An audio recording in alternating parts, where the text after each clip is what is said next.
Howdy, everybody. It's a post-Christmas episode of Video Rot. We are episode 67.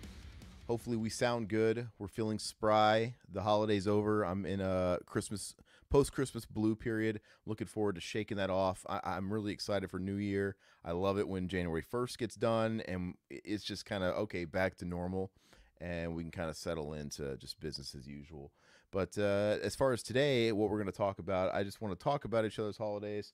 Of course, I don't know if Todd's got anything to show off. I'm going to show off my Christmas haul. Last few years, I've been getting kind of spoiled, so I've got a lot of stuff to show. What else? There was something else, too. I'm like brain freezing. We got the segments back. I've got a rousing edition of Choose Your Destiny at the end of the show, and we got Name That Kino, which I'm excited about. But first off, just, how was your holiday, Todd?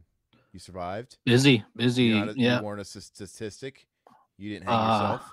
No, it was pretty good. I mean, the kids drove me nuts and everything, but they got a ton of gifts, and I think the big gifts. My kid wanted one of those hoverboard set things, so he's riding around the house all the time on it, like knocking stuff over. So Oh, like Mike Tyson? yeah, like Corey Feldman, remember? Oh, didn't Mike Tyson have a video too that was viral where he fell on his ass? He I might think have, he was doing it like in his entryway of his house, and he fell on his ass. Uh, but well, that's that and cool. just a shit ton of toys for the kids in it, man. What'd you get It's the kids?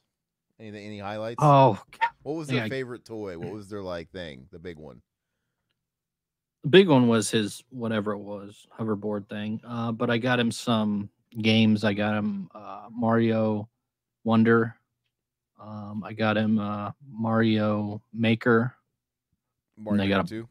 Mario Maker 2, yeah. And then they got like a Bluey game. Then they just got a bunch of random stuff that they wanted. So nothing too crazy, but they loved it, so it worked out. Did you check out the Mario Maker 2? I love that.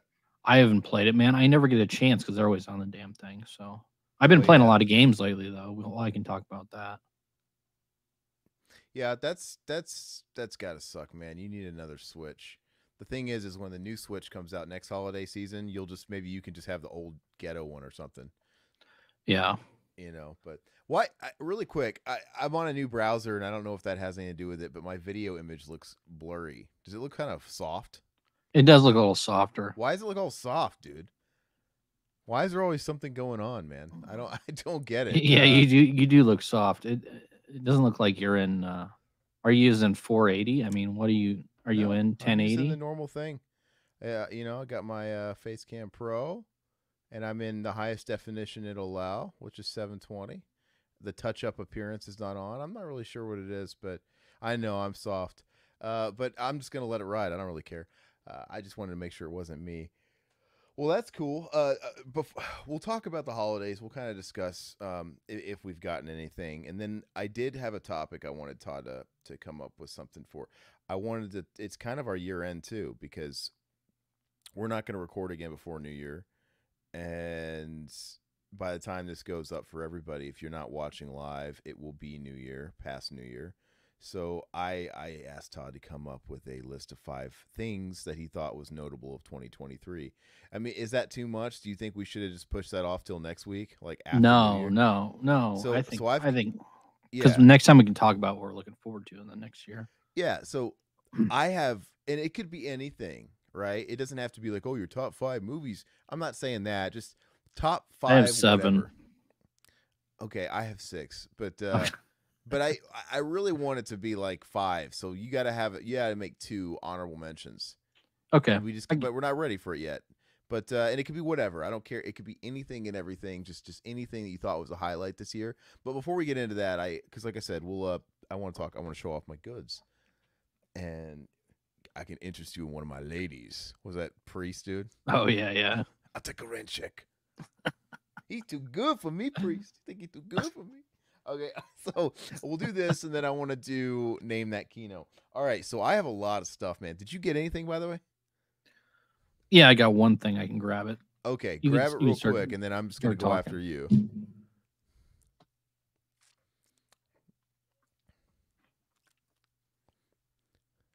Ridiculous. Yeah, I got a lot of stuff. I'm going to try and rapid fire this stuff because it's a lot, and I don't want to weigh the show down too much. All right. So I guess I can talk about two things. Okay, I'll let you just knock yours out since I have a lot more than you're going to show. Okay, so the first one I got, this is the only thing I got physical. I got this from my wife, and I've been wanting to play it. I heard it's good. It's the RoboCop Rogue City game. So Okay. I'm really looking forward to playing this. The other thing I got, I'm not going to start this yet because I'm playing. It's going to sound stupid, but it's actually really fun. I know you wouldn't like it because you're not into first person, but Terminator Resistance on PS5 is a lot of fun. Oh, well, then you're probably going to Um, love RoboCop because Terminator yeah, Resistance was the same thing where it's same. like, Yep, it, did the same people make it actually? yep, yep. And That's what. I heard similar reviews where, overall it's okay. It's not like but like if you love the property, it's like Yeah, you're gonna love it. yeah. It's not like, I mean, I'm not really into first person shooters, so I'm not like die hard. Oh, this like different like camera work or whatever people like bitch about for first person shooters, but I think it's fun, man. It's a lot of fun. So Terminator Resistance, I'd recommend it. It was like $20 or something on download. Yeah, there So I hasn't got been. that. It's not going to be too hard to be a top tier Terminator game. I mean, they really haven't. They've only had one good Terminator game, in my opinion, Yeah. and that's But I'm looking forward to beating that, and then I'm gonna pop this one in and then the go greatest after. Terminator game is Terminator on Sega CD, the OG Terminator game, Sega CD. Which one was that? Was that the light gun game? That Nope. wasn't. It was only on Sega CD. It wasn't on anything else.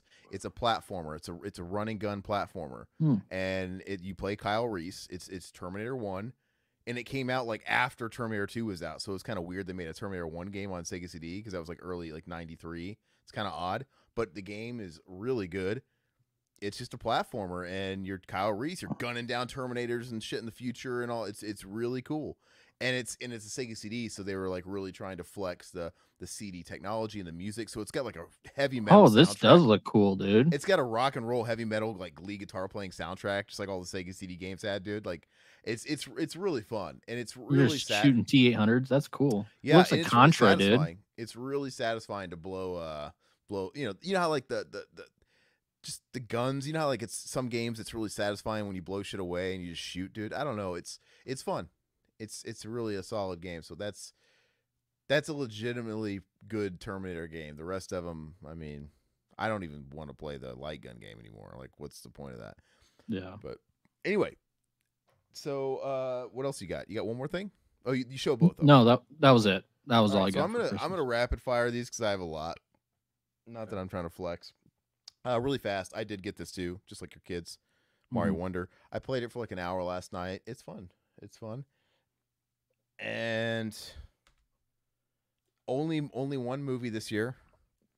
I got hold on. The Takashi Miike, it's the Black Society trilogy. Takashi Miike, he kind of cut his teeth doing like television in Japan, and this was his first foray into legit filmmaking. He was making like TV movies and kind of just bullshit, and this is his first like foray into the real stuff that I think put him on the map. So I love it. I love these Arrow sets that just like will throw these trilogies and entire sets. That's in. cool. Yeah. So it doesn't have a slip cover, but oh well. I'll live, I guess. All right, so I got a shit ton of records. I'm gonna spitball these. It's always a pain in the butt to show records on camera because they're so big, and I gotta like fucking move around my mic. But Oh, real quick, you listened to the Randy Savage record then, right? oh, I listened to it. Yeah, okay. Does it sound pretty good? Yeah, I mean, Okay. it's as good as it can be. It's a Randy Savage record. No, I'm just kidding. It's it was good. I was like grinning ear to ear the whole time listening to it. Are you dancing in your room, dude? I love it, dude. I smell a coward. Is that you, Hogan? All right. Start off with Kiss, Rock and Roll Over. That's cool. This has Calling Dr. Love on it. All right, let's see here. Yeah, this is going to be a pain in the ass, dude. Now, which ones did your mom get you? The Kiss record or? Between Eva and my mom, I mean, I'm going to know most of them. There might be a couple I might Did they forget. get you any that you already had? Because I know she was worried about that. No, because I worked off a list this year. Oh, So this is okay.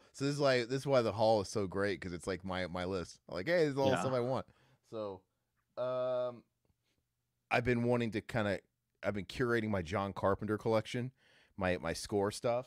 So, you know me, I'm not like crazy about the films, but I had to just complete the John Carpenter. This is Halloween 2018. Still got a great Carpenter soundtrack. Mm-hmm. And I already have Halloween Kills. I picked that up on the cheap last year, and then I got Halloween Ends. Mm. So, like I said, the movies are what they are, but they still got great Carpenter scores. Yeah, That's really Carpenter what does I a care about. score. Absolutely. The scores are better than the movies. All right. My mom, I know gave me the. She gave me the Pulp Fiction That's soundtrack. awesome. Yeah, that's really cool. I used to have that CD when I was a kid. I loved it. Get my Dick Dale on. Oh yeah, speaking of Carpenter, man, my mom got me the Escape from New York vinyl. Oh, that's cool. Yeah, it's very very cool. So I haven't listened to that one yet. I've been listening to I've listened to a lot of these over the last couple days. Haven't listened to this one yet. This one says here this record has been manufactured without shrink wrap. There's no shrink wrap. Huh. All right. This one was a big surprise. None of this should be a surprise. They were all on my list. The thing is I didn't say, "Hey, this is exactly what I want." I just made a big list of stuff that's like in my wish list and my, my Hmm. own list I keep for myself. Like this is stuff I don't have that I would like to own. But I wasn't expecting it. My Eva got me System Has Failed, Megadeth. Oh, I didn't know that was out. Yeah, Pressed. well, she had to import it, but Oh, okay. it's not really like I literally think this is the only one available because I tried. Hmm. I can't find it anymore, but anyway, I really like this record. This Yeah. is the record that was supposed to be originally supposed to be a Dave Mustaine solo album. He was going to put Megadeth to bed. This is he slept on his hand. He says he slept on. Dave Mustaine's like Corey Feldman, where he spins these fucking tall tale. Like, Hmm. okay, like yeah, I fell asleep in a waiting room. And I woke up and I damaged the nerves of my hand. I couldn't play, and I had to go through rigorous fucking like PT to get my skills back up. And my career was over. All right, whatever. I've fallen asleep in my hand before. Jeez, fucking emo. But anyway, he's like, Megadeth he had fired Dave Ellefson, and he's like, I'm just gonna go solo. But then he decided, you know what, I'll do one last Megadeth record, and then he was gonna announce if this was gonna be the final one or if he was gonna continue. He like had this whole marketing thing. Spoiler alert, he continued, and we're like fucking 20 years later. But and lineups just didn't matter anymore.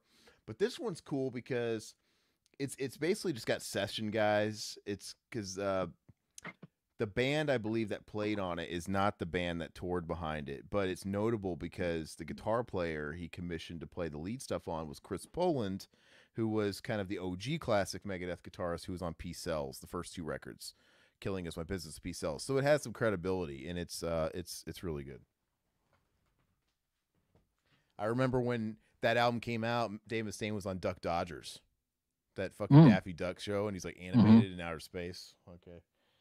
All right. My mom got this orchestrated Legend of Zelda vinyl. I Oh, haven't that's listened to cool. it yet. Yeah, it's orchestrations of like I think it's the last 3 games. So that's cool. I will listen to that here shortly. God. Oh, the last thing I'll show. I've got more vinyl, dude. I'm telling you, I got a ton. The last thing I'll show is not a record. I'm just gonna save it for last. Yeah, the Martian Queen was hot in the Duck Dodgers cartoon. Okay. All right, I listened to this one today just before I started the podcast. Operation Oh, nice. Minecraft. I Yeah, still haven't got that yet. yeah. I already have Empire, but Hmm. this is like the only two that are kind of easy to get right now. I want Rage for Order. I want Warning. I want those, but they're not out. They're not readily available. I listened to this earlier today. Merciful Fate in the Shadows. This is their history lesson. Merciful Fate released a couple of albums in the early 80s. They released Melissa and Don't Break the Oath. And then they split up. King Diamond started his solo band. He had a huge run, he had his first 4 whatever all the way through Conspiracy, and then Merciful Fate got back together and they released this album in 93. So they were gone for like 11 years. So and then they released One, two, three. I think three more records, four more records after this. I love the King though. All right, I listened to this earlier today. Ever since I saw him live, dude, I just been a big old Kiss fan. I've been really getting into Mm. him. My mom picked up the 40th anniversary deluxe Destroyer, dude. But I'm really into it. I haven't listened to Rock and Roll Over yet, which I already showed, but I got this bad boy. I actually think I prefer 80s Kiss even better, though. I like it all. Mm. But I love the 80s Kiss stuff, dude. I don't even care, man. I love the cheesy butt rock era. Nothing wrong with that. Not at all. I got this prog record by a band called Gentle Giant. This is 1976, I think. They were back in the days of Genesis and all that stuff. Obviously, they weren't as big as Genesis. They weren't as big as Pink Floyd. They weren't as big as Yes. But there was bands like Gentle Giant. There was bands like Camel and stuff. There was other bands as part of that scene, but they're British. Camel's pretty good. I've never heard Gentle Giant though. Pretty sure they're British. Gentle Giant is very more, it's more Genesis than it is Pink Floyd. It's a lot of jazz in there, a lot of crazy stuff.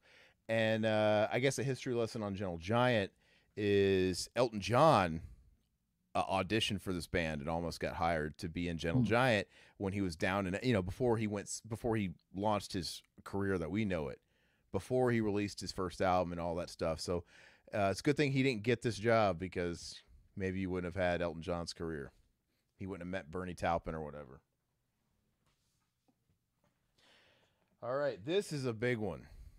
I'm pretty sure my wife gave this to me. Roots. Oh, Bloody nice. Roots. So I still gotta complete my Sepultura collection, which is gonna be hard just because, there's a lot of Sepultura stuff and it's not all readily available. Schizophrenia and Morbid, that stuff's not super easy to get, but I've got the Holy Trinity.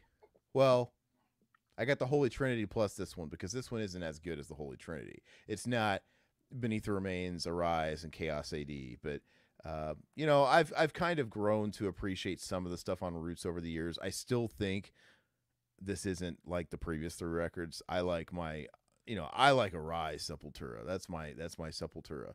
But it's cool. That was the first record I heard of Sepultura. This one? Yeah. This one, Roots. Mm-hmm. Yeah, it's their biggest song. Roots yeah. is their biggest song. But and it's funny because it kind of bridged the gap between the new metal era, because they were heavily influenced by Korn. Mm-hmm.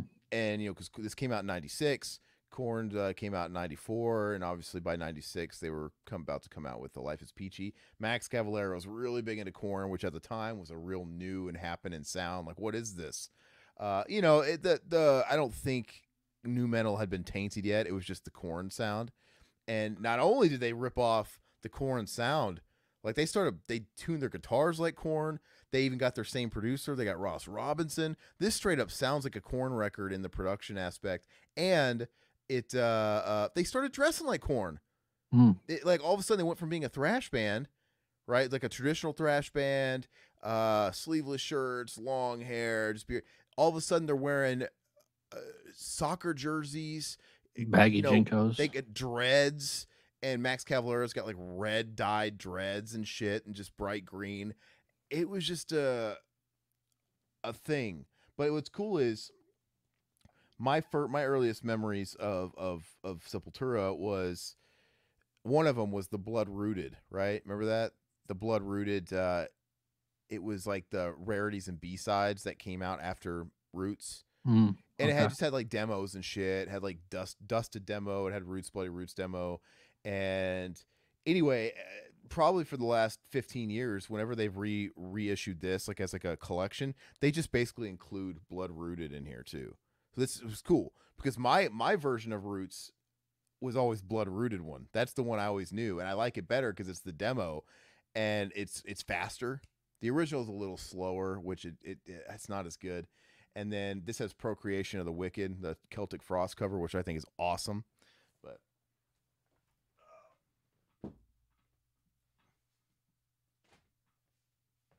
jeez Louise, dude, so much shit. Okay, this is a good one.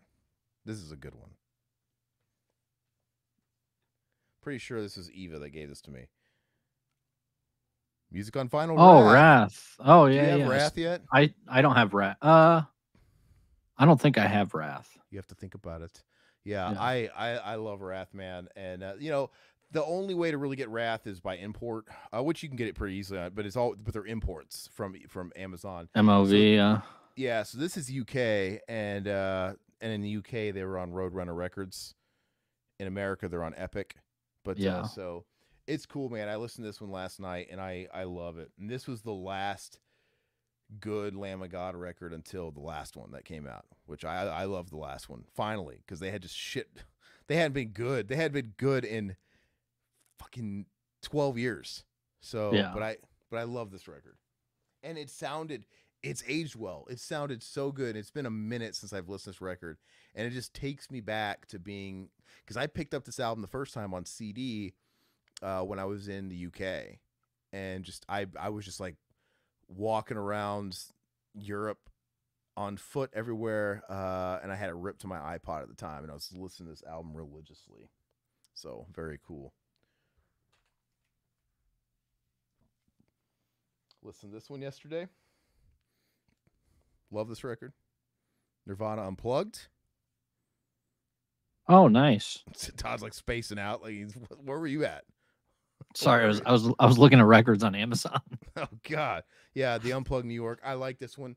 This record goes all the way back to middle school for me, like 6th grade, I think, when I ripped off BMG Columbia House for a whole bunch of records on good faith that I would buy like 12 over the course of the year, and I never did. I actually like that better than their studio albums, personally. I love I love this collection. Well, it's just great because you have, you know, you got the Bowie, you got the covers, you got the Bowie, The Man Who Sold the World. There's like the Meat Puppets. There's a lot of songs that are only on this, which are great, but it's fantastic. And this collection has like the whole fourth side is rehearsal stuff, right? That wasn't on the TV broadcast and stuff. So it's cool. It's cool to listen to Kurt and everybody talk about, hey, we got to hurry up, you know, and hey, try that again. And I like hearing that stuff. Now I just need to get that Alice in Chains. They need to release their Unplugged, man. Oh, that'd be. Oh, I'm just holding out. That'd be a huge seller. I am just holding out. Hopefully that. Well, you know what? I thought like this was the year we were going to get Jar of Flies because it's the anniversary. Because they released Dirt. They released Facelift 30th anniversary.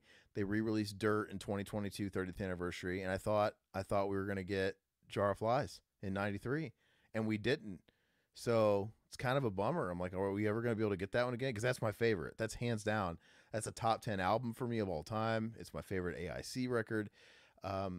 So hopefully they keep that self-titled. I mean, huh? Well, the self-titled will be 95, so that would be 2025. Okay. Yeah, but I'm saying I was waiting for Jar of Flies, man. So I'm really bummed out about that. Okay, my mom got this for me. Really, really excited about that. I listened to this yesterday before the season was officially over. The Home Alone Mondo, dude. What's the difference between? Is that the actual score? This is everything. This is everything. This is 2 LPs. This is the score. Oh, that's the one. That's the one I want. But I don't want the one I have. But it's also I got the one you got too, where it's just selections. It's like a mixture of Home Alone 1 and 2. Do you have it ready to look at or no? I don't have it on me. Okay, no. I got one too at like Walmart for $10. And it's Home Alone 1, but it's just selections. It's just like a few selections. It's not even like a full score. And I was like, oh, I felt ripped off. This is the whole deal. This is the John Williams score incomplete, but it's also got, you know, because the score also consists of like traditional music like Carol the Bells, all that stuff, and you know, but it's also got Have Yourself a Merry Little Christmas. It's got White Christmas. It's got it's got everything that's in that damn movie, and it's a sweet package, man. And I love the art in here, man. Just like Kevin's house, dude. That's his whole house, and where that's awesome. Kevin's in there somewhere. I can't put it up close enough. We're setting the traps, dude. Like playing with the Michael Jordan, dude. And there's Michael Jordan there in the window, dude. It's really cool. It's kind of like Houses of the Holy, where you pull it out and it's the windows. Yeah. But yeah, it's Really, really cool set. Listened to that yesterday. Okay, the last thing, well, really quick. My mom got this for me thinking it was a record, so she probably just made a mistake. I don't have a CD player, so I don't know when we'll be able to listen to it, but she got me the Thing soundtrack on CD. So which is great. It's Ennio Morricone. It's not John Yeah. Carpenter. It's like one of the few John Carpenter movies where he didn't do the score, but so I have that. And then lastly, oh, I got one more gift, but before that, I'll show you the gift I got for myself. I pre-ordered it, and it came the day after Christmas. You ready, Todd? Yes.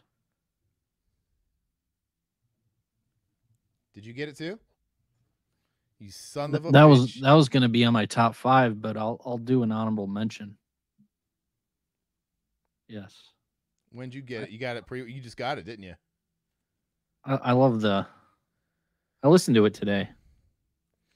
Okay, I haven't listened to it yet, but it's a real. I can tell it's a sweet package, man. Super It's hefty. awesome. Okay, that was The a gift to my. artwork is so beautiful, man. I love it. Yeah. I wish I had a poster of that. I'm just waiting on those TMNTs, man. Those TMNT games.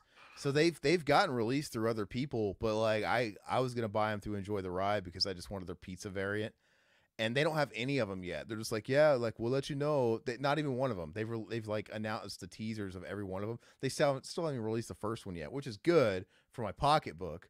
The more time, the better. But like, God, I gotta get those, man. Okay, so this is really cool. Gotta get this out, man. Like, let's see if I can get this out without destroying everything.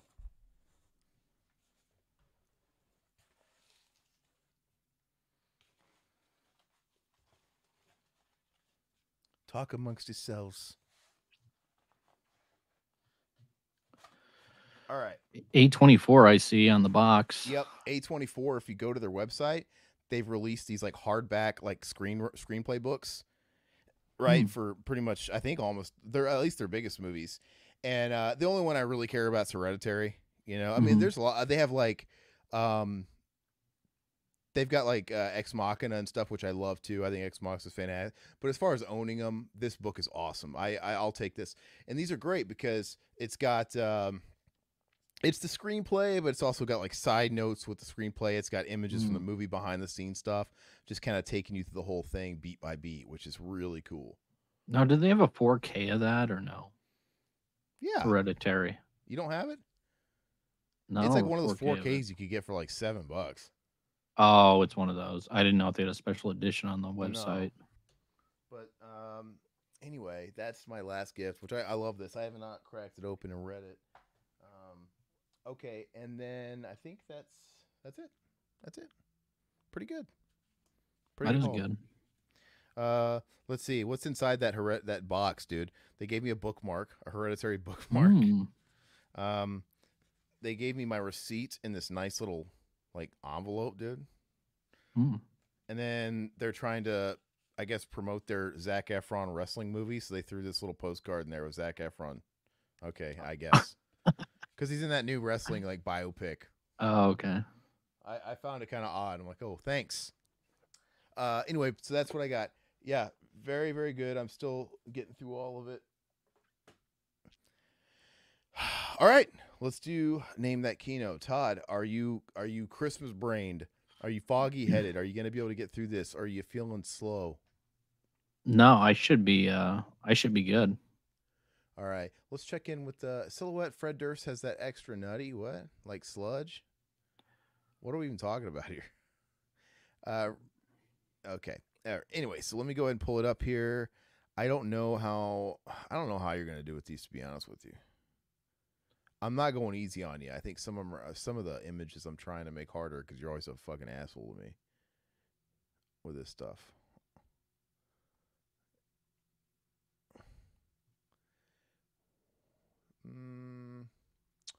Give me a second. What the hell? Somewhere in my...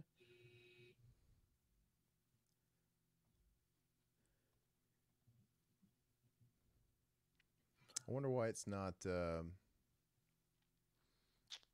It's not showing up here. I'm not used to doing this on Google. I mean, sorry, on Chrome.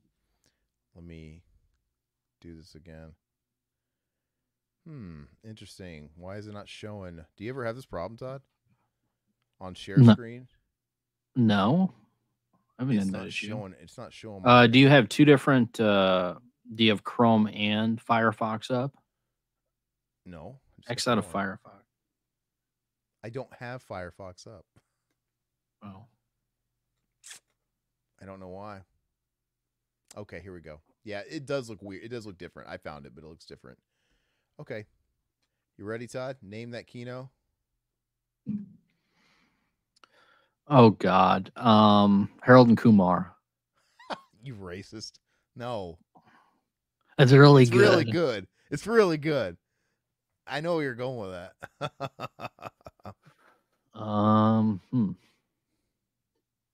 This looks like a '90s comedy. Could be.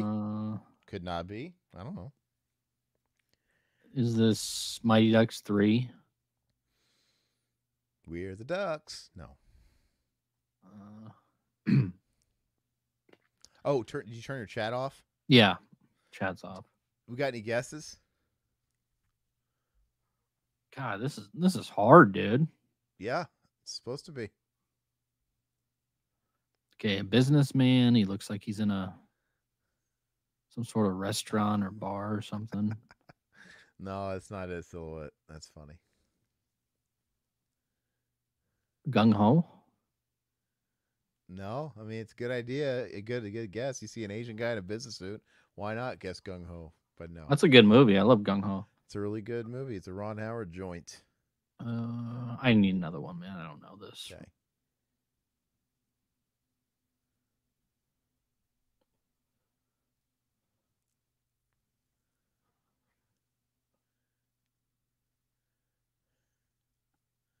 Office Space.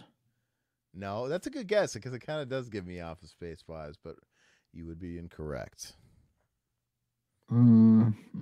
Dave. No.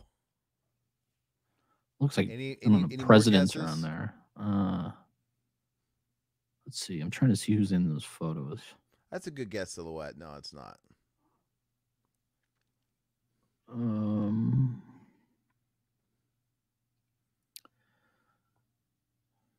There definitely are hints in the photos if you want to look closely. But admittedly, it's going to be very hard.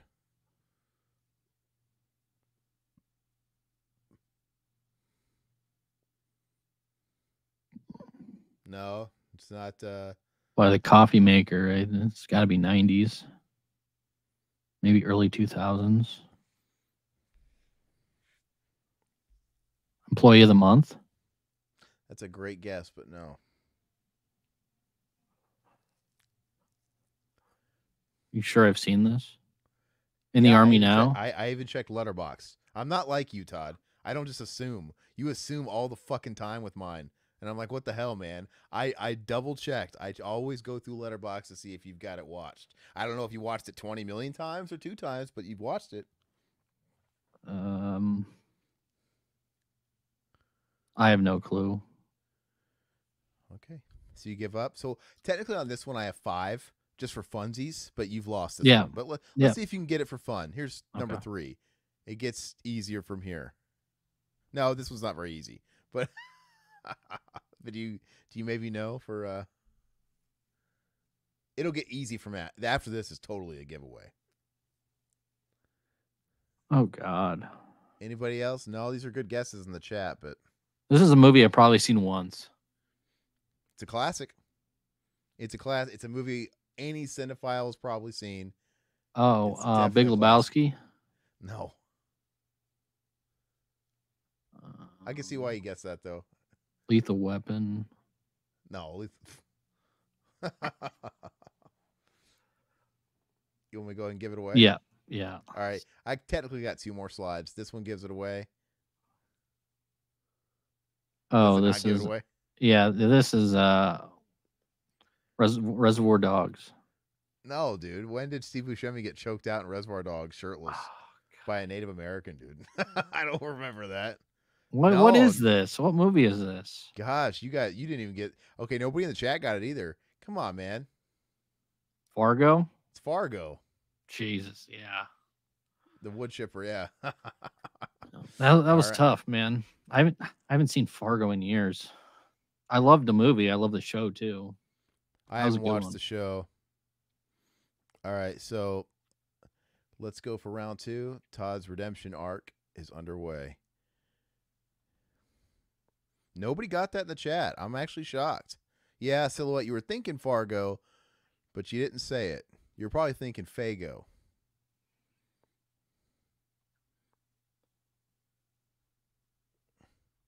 All right, Todd. Redemption. Name that Kino.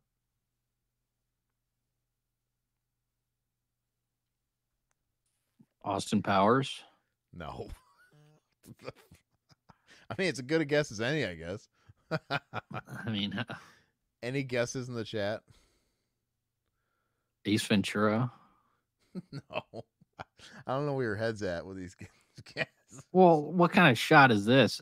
Is this necessary roughness? Is this No. a football pads or something? I mean, what kind of screenshot is this? It'll all make sense. It's a shot in the movie. If it's a shot in the movie, it's a shot in the movie. It's not a zoom up. It's an actual. It's not a transition. It's a straight up shot in the movie, so it counts. No, it's not Pluto Nash. Jeez.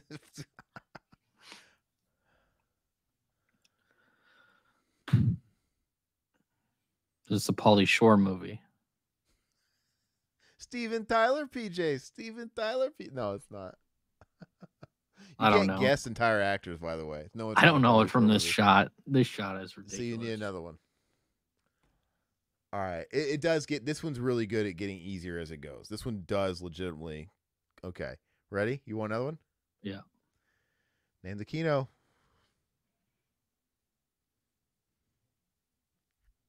Nobody in the chat, really. I think Ben Stein's been in so many damn movies. But that's why it's a good clue, because he has been in so much shit. But, at least it's kind of a... He's been in tons of stuff, though. You're right. Don't you dare go over his IMDb. Is that what you're doing? No, my hands are not on yeah, the I want keyboard. your hands... Put your hands up. No, I'm just kidding. Let's see. It's not a Clear Eyes ad. Yeah, we know. We've established it's Ben Stein. No guesses, huh? Nobody knows in the chat. Nobody knows what this is. This is hard. He looks like some sort of professor or a dean, admissions, or some sort of presidential biodome. I don't know. That's not Biodome. I don't know what he's been in, man. He's just like one of those. He just pops up in everything. He's like a turd that won't flush. He was in the movie we watched last week, Wildlife, too. Yeah, he's like Gilbert Gottfried, man. He just pops up. Gilbert Gottfried could pop up any day, man. He's dead. He could rise from the grave, dude. I love Gilbert. No guesses in the chat, really. No, Silhouette's good guess, but no. I think I have 4 for this one. The third one I think gives it away, and the fourth one is 100% just like, hey, here's what it is. Mom, you don't know? I'm really stumping Todd today. Yeah. Well, I'm going to be 0 for 2 here in a minute. Nobody in the chat's getting them. I'm blown away. Because the chat's usually on it. Like, somebody's got it usually, All right, you can take the time if you want it, or we can continue forth. I mean,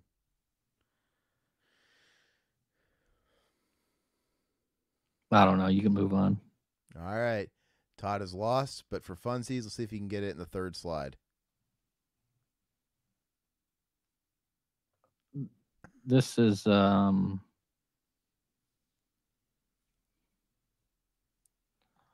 my God.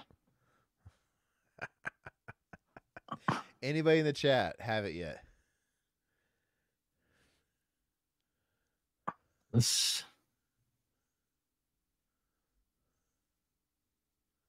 This is like a cheesy mixed martial arts movie, isn't it? Could be. Um, I don't know if Ben Stein was in too many martial arts movies. is this Surf Ninjas? Hold on, I have to stop here. My mom literally guessed Full Metal Jacket. No. When Ben, what? I get it. Maybe it's all right, but no, it's not. No, it's not Surf Ninjas. I like where your headspace is at, but no, that's a shitty movie. It's not. Let's see. Three Ninjas. Three Ninjas Kick Back. Three Ninjas Knuckle Up. My brother and I were playing the Three Ninjas game on Sega CD over the Christmas holiday, though. That's funny you say that. It's got a lot of full motion video of Grandpa. Go back out there and kick butt. It's great. No. So no. Blank check. No. No. No. I mean, it's funny because you're kind of in a somewhat of a ballpark. I mean, not really, but kind of. But once you see it, you'll be like, oh, you'll see how you were kind of in the ballpark, kinda. You mean you've lost? You want to forfeit and see it? Yeah, let's see it. Boom. Oh God, that's easy. How did I not? I should have known from the first slide, dude. Not on the doorknob. That was always watch your rear. Yeah. That was a latte. You know, good. He's like he pokes it. I almost put the one with the actual him poking the butt, but I would have got it right away. I would have got it giveaway. Right away. I had to take it away without the poke in the butt. That was a good one, man. I should have known that. I've seen the Richie Rich a million times. Silhouette's like, no, Richie Rich was my last guess. So you were about to guess it? Sorry, man. Too late. We all know it when we have the answer in front of us, don't we? All right, so let me go ahead. Let's see if Todd can. Everything's slicker than snot on a doorknob. I heard it in prison. Yeah. I love it. Like, yeah, never mess with a man with sensitive teeth. Cadbury kicked his ass. All right, so let's see if Todd can walk away with at least one of these. I don't have a lot of faith in him personally. I'm just kidding. We'll see. All right, this is one where hold on. I've got 4 for this one as well. Once again, you lose it if you don't get it by the third one because I think the third one makes it a little too easy, but that's just me. So let's go ahead. Everybody should be guessing here. Name that Keno. Todd, this is your last chance to dance, my friend.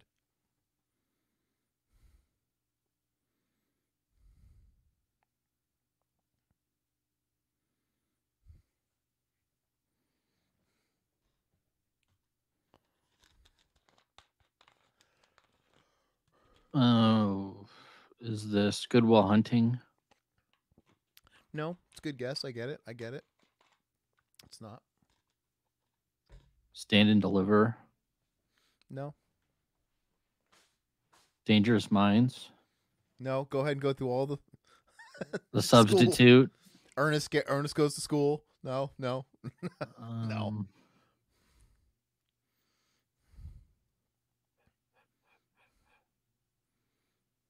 I'm the principal, man. It's not the principal either before you get there.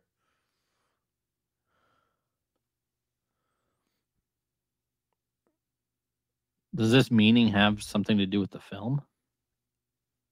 Mom, my mom literally just guessed the principal after I just said it wasn't the principal. Like I wasn't giving him a hint. I wasn't quoting Jim Belushi for the fun of it. No. Oh, Silhouette got it. He got it. Nice. Good job, bud. You're not looking at it, right? No. Give me another one. Hey, Silhouette got it. Hey, but specify though. No, you got it. You have to. Yeah, he got it. Okay, here's that's pretty good, man. He got it in one. Because I think this is pretty tough. But go ahead. Name that Keno. I'm actually shocked, man. Silhouette did good. He got it on the first one.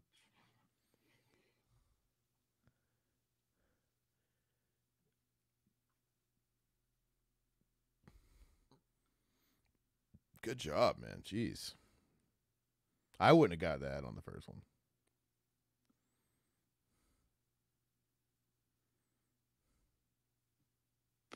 Fast and the Furious.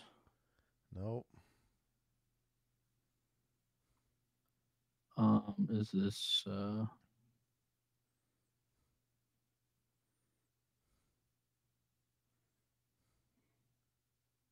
hmm. I'm twisting the screws on him this week because I told him I was going to come back with a vengeance. Because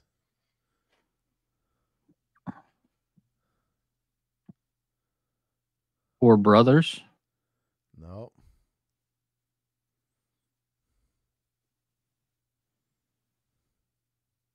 Uh,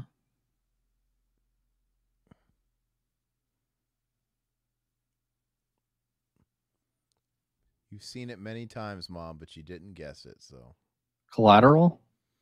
no.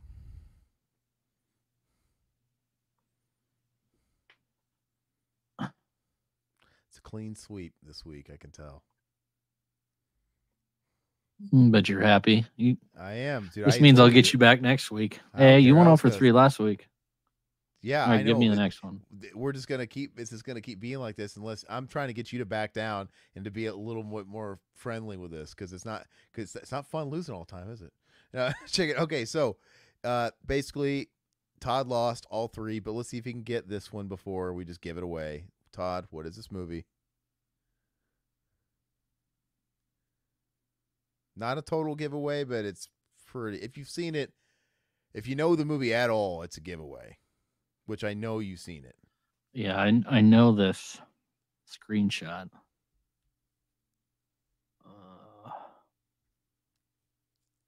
What the hell is this? School Ties? No, I've never watched School Ties actually. It's a good Isn't there a movie. scene like a locker room scene where they like fight naked? And I've heard that like they're like Yeah, Brendan Brendan Fraser's in it. Yeah. Oh, Let me God, just put it in what my is list. this I'm movie? just kidding. Yeah, it's gonna be one of these ones where you see the last one and you're like, oh, okay. Okay, let me just give it away. Let me peel the veil back. Bad Boys. Yeah. Yeah. That's the guy that the blows his Yep. ear up, dude, with the the boom box. Yeah, That was a good flick. one. Yeah. All right. Well, Todd has brought shame to his family name. It'll be up to him to bring it back. Yeah, Silhouette got that on the first one. That's impressive. You got it just on the chalkboard. I mean, anyway, that's the teacher. Then it pans over and it shows that one black guy with the mustache, and then he assigns everybody the comic books to read. I want you to read these comic books. Yeah. He hands everybody a Batman comic. All right. Well, that's good. Okay, so now we're just going to go ahead and get into. We're going to talk about 2023 as a whole. I have. Go ahead and give me your honorable mentions because I want to do a top 5. So, what are your 2 honorable mentions? It could be any. Well, I just have one now because the first one was Dawn of the Dead. Okay. So, okay, great. Well, then, what's your 1 honorable mention? I'll give you my one honorable mention, and then we'll go from there.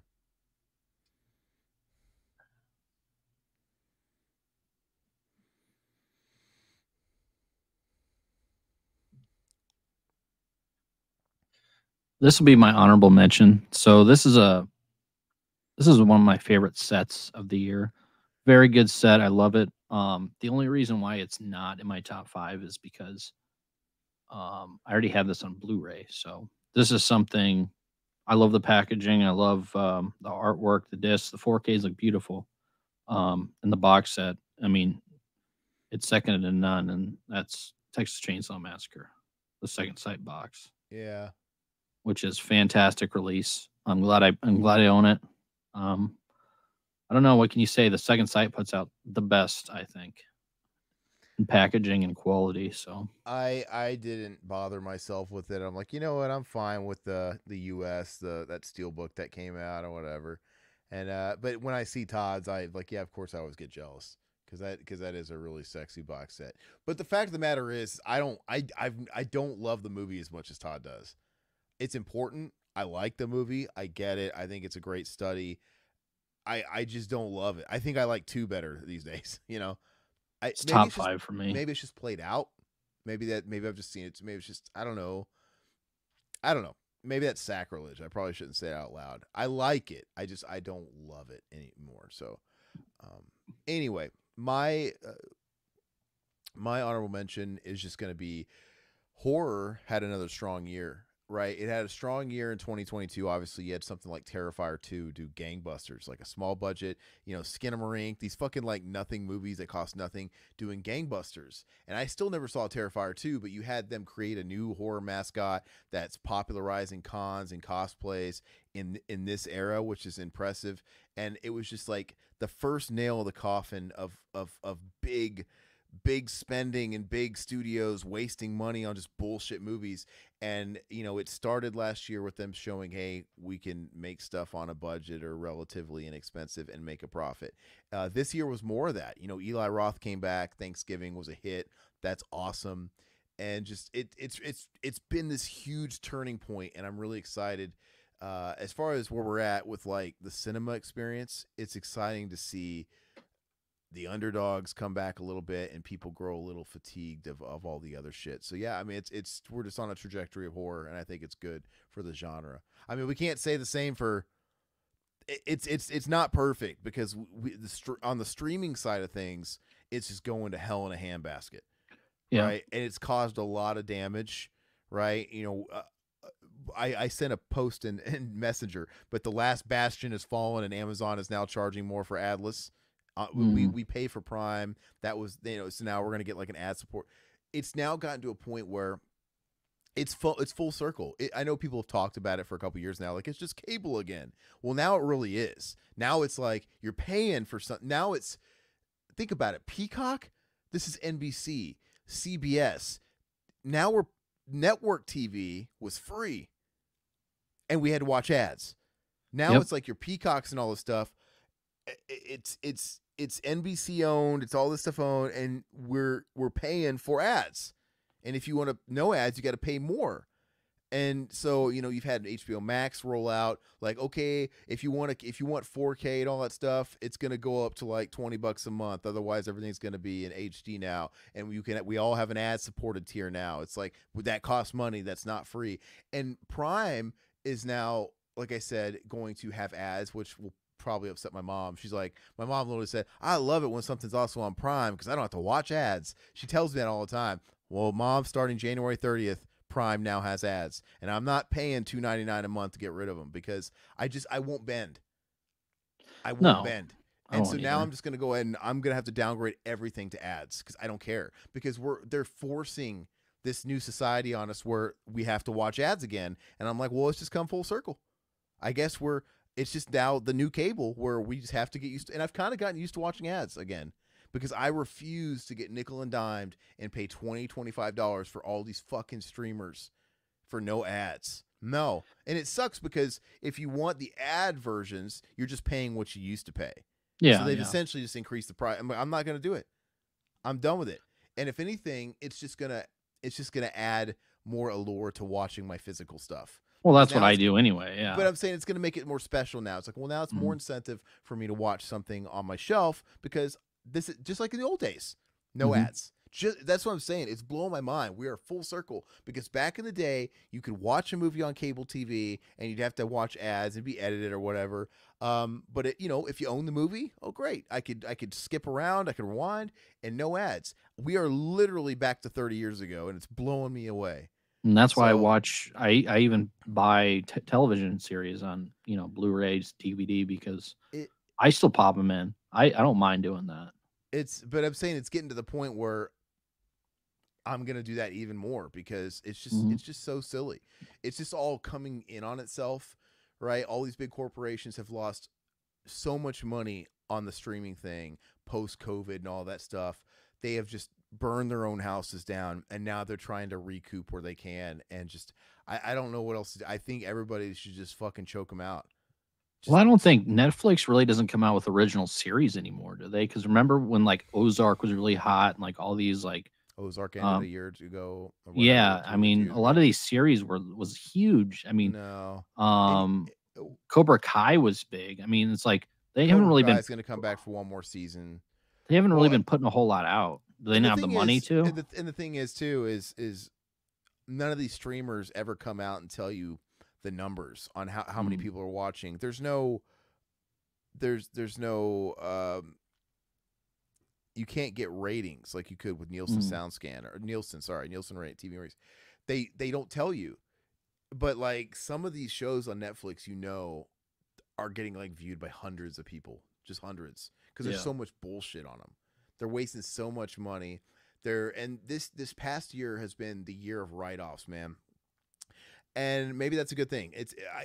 If we have to go back to the past, maybe it's not the worst thing in the world, because like I said, now we have older movies doing well, cheaper movies doing well, horror movies doing well and turning profits. So if it's at the sacrifice of the good parts of streaming like we've known it in the last 10 years fucking reverting, maybe it's worth it. I don't know, because we got another point for physical media because of all the streaming nonsense. Not that I give a shit about it. You have that show like the Willow TV show on Disney Plus. They had that Mighty Ducks TV show on Disney Plus that had Gordon Bombay in it. Yeah. They've been wiped off. They're digital shows, they're streaming shows, and Disney wrote them off. And when you write shit off for tax purposes, you just accept the write-off. You have to remove it completely. It can no longer exist to be monetized. If you're going to take a write-off on it, it has to be scrubbed. So whatever, but I'm just saying, for the sake of art and preservation and the people that created the stuff, the fact that it's gone, and I'd be pissed. It'll never have a physical release. There's no physical release. Yeah. It's just gone. Yeah. And this has been happening with everybody. This has been happening on Netflix shows. So that's the downside of this streaming era, is just like, man, these fucking movies and these series they put out, when they don't quite put up numbers that Disney or something has to hit the chopping block, they're going to take it as a tax write-off and it's going to be gone. That's crazy, man. And I get it. Maybe it's possible some of that stuff's on torrents, so it's not, but man, I don't know. Not accessible to normal people. But who's really torrenting a fucking Disney Plus? I don't know. But it's just it's really sad. So to me, it's a good thing, but at the same time, 4K is still dying. Blu-ray's kind of the king. It's 4K just never really took off. And to be fair, I mean, you can't really blame 4K for bombing, because they're not really trying to win people over, because they just saw it as a way to shake people down for money. It's just the studios trying to shake people down for money, just like the streamers, like they were doing with their streaming services. Because it's like, hey, look, we're losing money, blah, blah, blah. Let's release this for the neckbeard nerds who are going to rebuy and double dip everything again to buy again. Let's not worry about special features. Let's not worry about all the shit they used to care about to sell you DVDs and Blu-rays, but especially DVDs. Like, let's just give them a bare bones fucking, 4K, scan. It's like, what? It's just...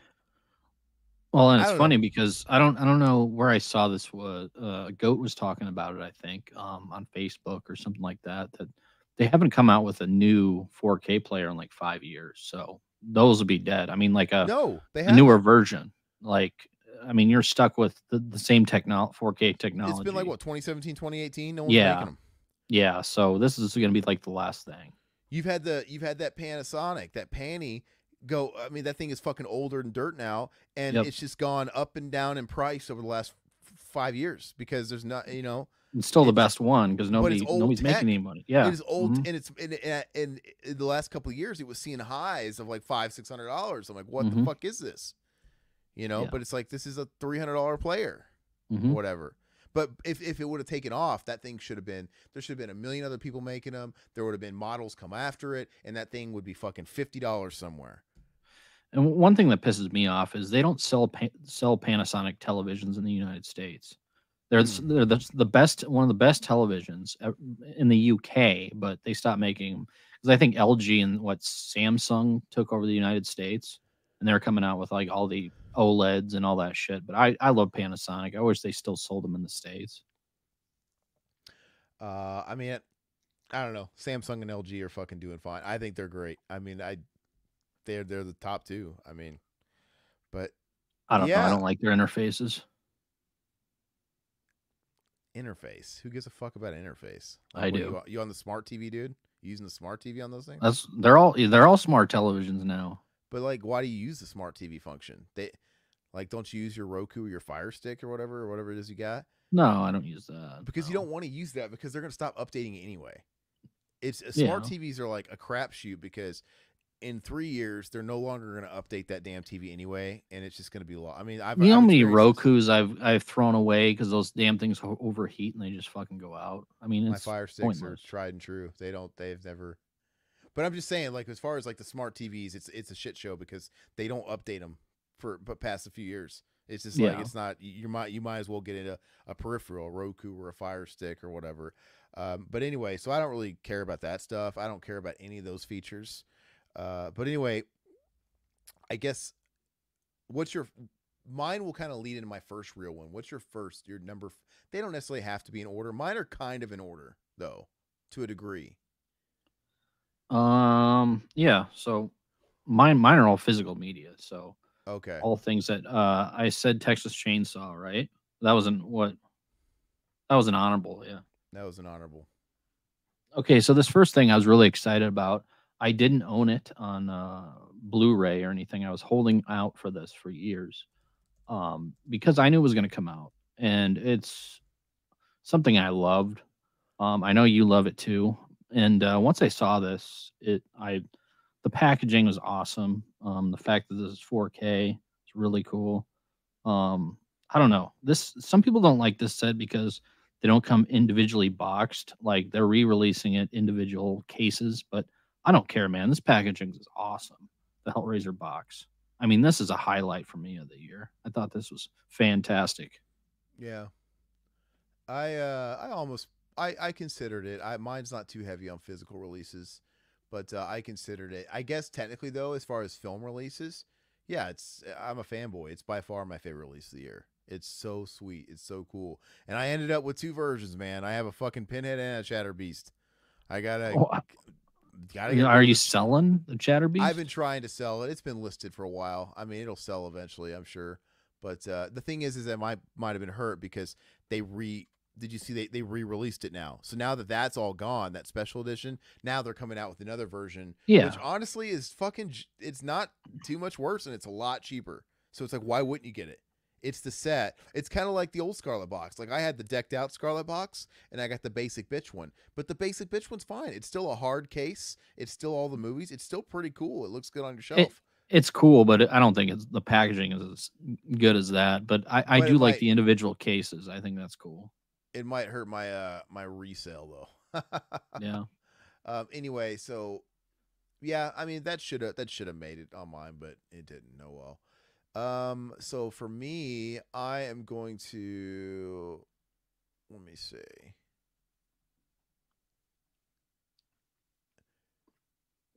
I'm gonna go ahead and give my first one to. I'm gonna share up. I'm gonna share up my screen to an album.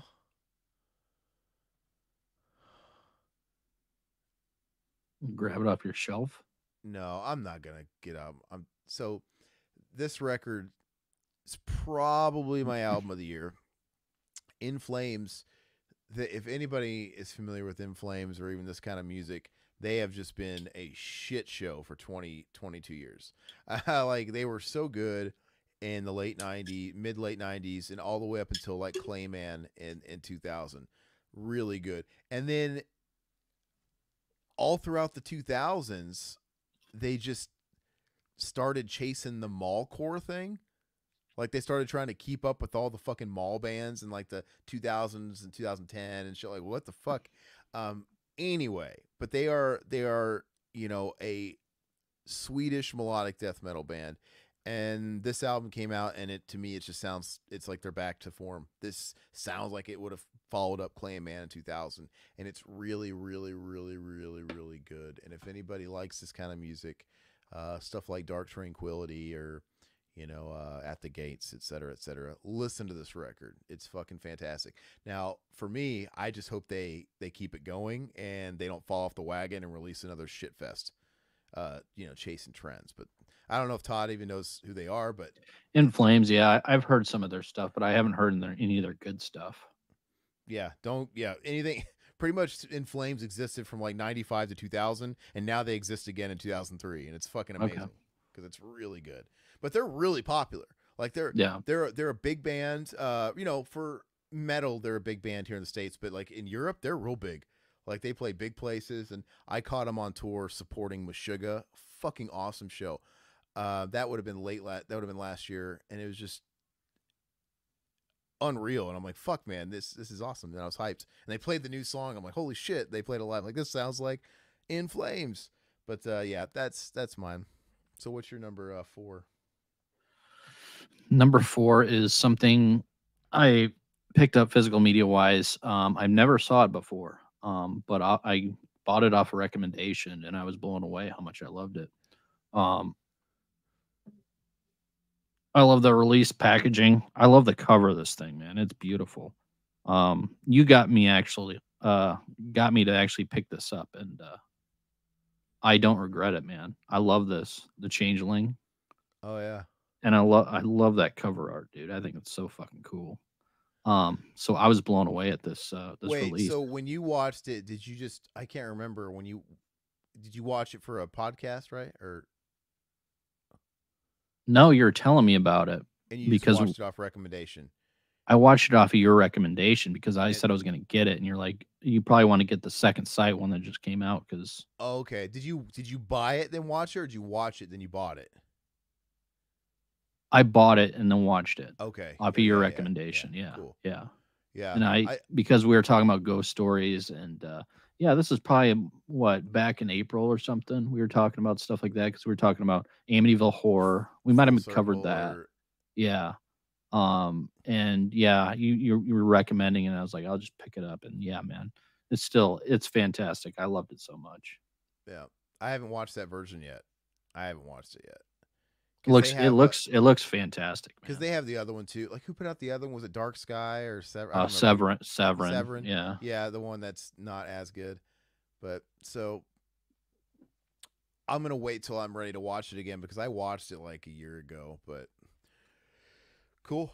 So mine, this actually kind of ties into a little bit what I was talking about with my honorable mention, but it's made my list. But I won't call it a fall from grace necessarily because you can't take Disney down. But a highlight for me is that Disney has fallen from grace a little bit. They've been taken down a peg. Like they had a year of bombs. They had a year Hmm. straight of bombs. I don't think they had a single hit. Every fucking Marvel movie and Star Wars movie they shoved down our throats. They've been doing it for fucking a decade. And finally, people are fine. You would have thought they would have been sick of it 5 years ago, 6 years ago. But no, it just kept going on and on. But this year, finally, every single thing they put out lost millions upon millions, hundreds of millions of dollars. So that mixed with the fact that you have these like small movies doing really well and people not turning up and going to see the $300 million tentpole pictures, it's great. I think we're starting to see a shift.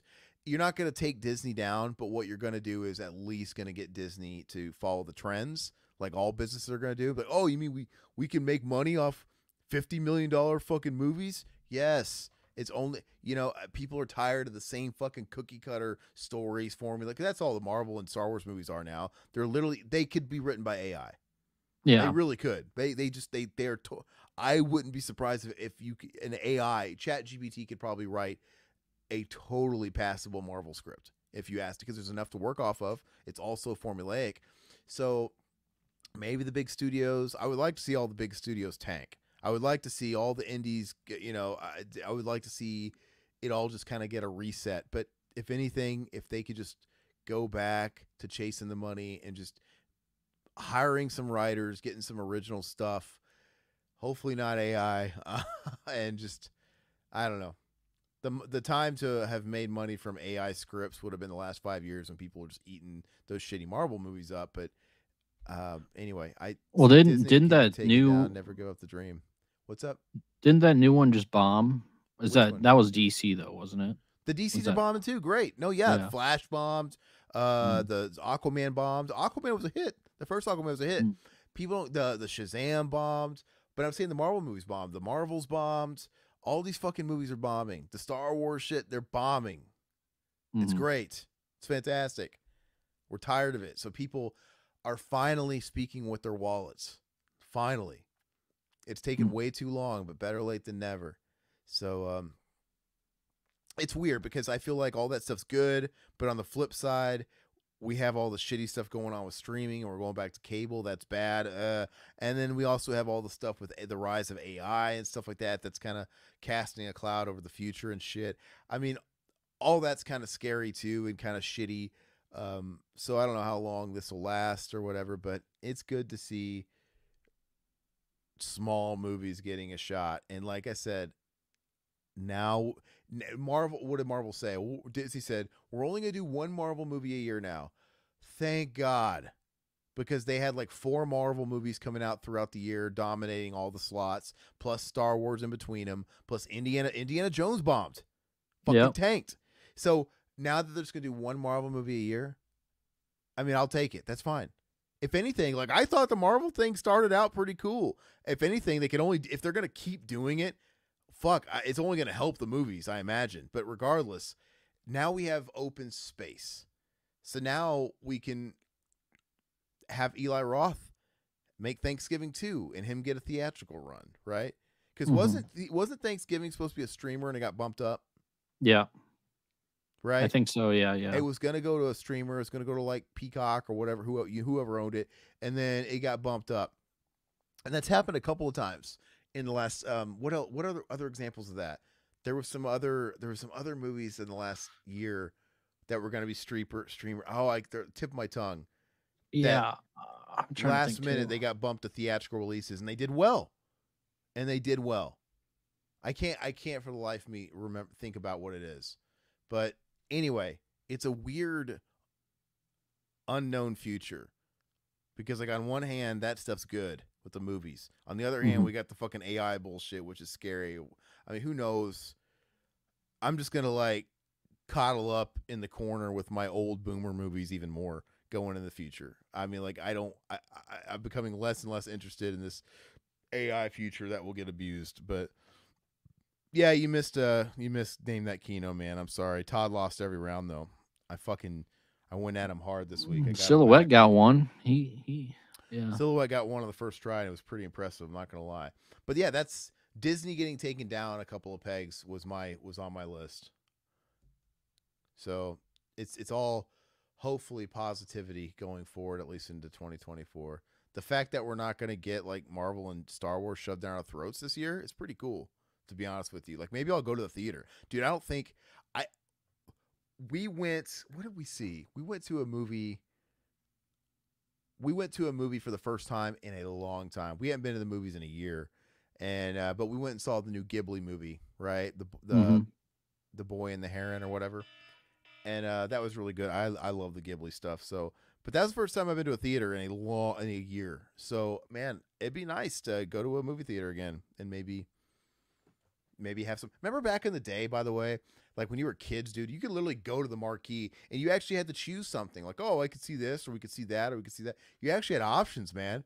Now it's like, I don't know, man. You're kind of like looking for the most tolerable thing, and that's if you're getting dragged to the movie and someone's making you go. It's just not the same. And now people can't run with their tails between their legs and stay home with the streamers. And the studios want nothing more than to get back into the movie theaters because they are making gangbusters. They want those glory days back. And in this, it's not going to happen though. I can't see it happening. I mean, they're losing their ass on streamers. They're going to try and make something happen. Maybe it won't be the same, but I don't know. I don't know. It seems like after COVID, it's like, yeah, people don't want to look. How do you explain people coming out and seeing? Is it just the fandom of horror? Why do people come out in droves and see Terrifier and Thanksgiving? Why were people showing up for those kind of movies? You got the niche genre people that will support, the genre. But maybe that's the future. Maybe that's the future. $20 million movies where you're just attacking the niche. Can we just see it reversed? Like is that not a way to make it survive? Is like spend less money. Right? Yeah. Good luck with that, though. I mean, they love. But like I said, I think they've learned a lesson in the last year. I'm telling you, they fucking hemorrhage money. They all have hemorrhage money, which is great. And what else was like? There was something else I was going to say. Oh, speaking of everything past COVID, I noticed ever since we came out of the 3-year fucking lockdown, or what the fuck it was, there's just some stuff that just never came back. Like I don't know how it is in Todd's area, but ever since like trick or treating hasn't been the same. Yeah. They do trunk or treats. There's like Yeah. no trick or treaters out. This year, in the last couple of years, dude, like, Christmas lights are less and less. People aren't even putting up Christmas lights like they used to. And you know, I take a pre-COVID, I would take a walk to this neighborhood across the street because they always like delivered. Like those people were always like everybody was. I'd say 2 out of every 3 houses was lit up, and it was really nice to take a walk and just kind of check out the lights because I love the atmosphere. I'm a sucker for Christmas, and I went over there for the first time since COVID ended. And dude, like it was like 1 out of every 15 houses had some lights, and I'm like, what the fuck? And I think it's just one of those things where people got used to not fucking with that shit for a couple years, and it was like, I don't want to do it. I'll tell you what, the medical industry has gotten even worse now, I think. And like even when you go into like a grocery store and stuff like that, like customer service wise is fucking awful now. It's I terrible. can, yeah, I mean, I couldn't believe it. Like 10, 15 years ago, it was like you had to do whatever the customer wanted, or I mean, even if you didn't want to do it, you had to bite your tongue. Now it's like it's hard to get people to do anything like at these stores, like help you with anything, you know. Oh, my my mom could attest to that. She was like at Walmart, dude, and she said she was trying to get like a tree, like a decorative tree, like it was like on a high shelf. Mhm. And what she's probably in the chat still, she could tell you. And she was telling me uh how this guy gave her attitude. Like it's like, hey, could you help me? I need to get a tree, one of these trees. And he said, well, it's right there, and gave her fucking Oh attitude. Like my my god, mom's dude. fucking like can't, she's walking Yeah. with the help of a car, and it's like fucking like 10 feet in the air. And these people are fucking just over it. And I'm like, why are these people disgruntled? They don't even have Black Friday anymore. I can almost Yeah. understand it because the holidays, they used to be hectic, but they're not. Everything's It's online not. now. It's just, Yeah. it's the fucking same. So I don't. But no, Mutineer, you're right. A lot of stores still don't open until noon around here since COVID. So Walmart, right? Walmart used to be 24 hours, and that was the good thing about Walmart. Now we've upgraded in life. We're fancier folk. We go to Target. We love Target, but Walmart was always great if for some reason you had some. I mean, I don't stay up late anymore because I have like a regular like early morning job now. But dude, when I'm like off, but back in the day when I worked nights, Walmart was a savior, dude. I'd Oh go to yeah. Walmart. I'd go to Walmart 2 in the morning, buy some munchies, get a movie, dude. Or you Hmm. could go to Walmart and you could get new releases early. Like if technically because after midnight they would just fucking sell you the movie or whatever comes out the next day. And I, I would I if it was like right now and I was going to be on vacation for 5-6 days at a time, hell yeah, I'm staying up late. If I'm off for a big enough window to where I don't mind fucking up my sleep routine, right? If I'm off for a couple days, dude, I'm not gonna fuck up my sleep routine because it's just too Yeah. hard to get back into work. But if I'm off for a fucking week, yeah, I'm gonna stay up till 4 in the morning. I'm gonna Hmm. like live like it's fucking 2001 over here.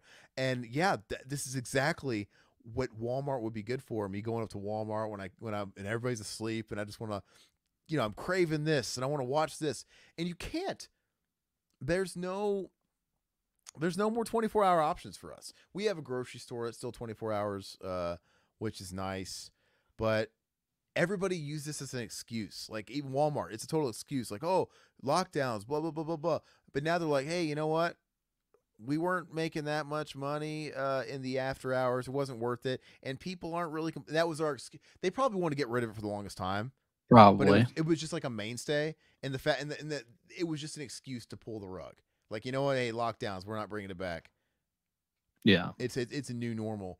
But yeah, I it's can't believe just all the pharmacies that have closed since COVID. Like it's hard to find a pharmacy here now. Like all the CVSs have closed. It's like it's crazy, man. really we Yeah. still have our Walgreens by the house. We got 2 CVSs. We still got plenty of those. But yeah, it just blows me away. And it's just I'm not gonna get political here, but I just want to say, dude, we're coming up on this is like things that to talk about next episode about what's coming in 2024. It's gonna get fucking crazy. It's gonna Oh be a yeah. huge election, and we're gonna have all the crazy stuff come out. We had a rough year with like foreign affairs. Obviously, I'm not gonna name stuff, but it's just gonna get worse. We're gonna have more Mhm. shit happen, right? It's gonna gear up. You know how it gets right before an election. They're already fucking pulling out the tricks, trying to fuck with shit, right? Trying to take people off fucking primary ballots and shit. Like, this should scare Trying to get us people. into wars, all this Dude, this bullshit. should scare people what people are trying to do. It's like Yeah. literally they're trying to nobody who's a voter and lives in this country should want anybody to this to be done to. Like, I would want It's this to be ridiculous, done man. to the worst fucking candidates. It's Yeah. fucking it's really anyway, it's going to be a rough ride in 2024, and I don't think people should let certain people be off the hook for COVID and how that was handled in the Oh yeah, lockdowns. absolutely. People, don't forget, people right now are mad about Israel and stuff.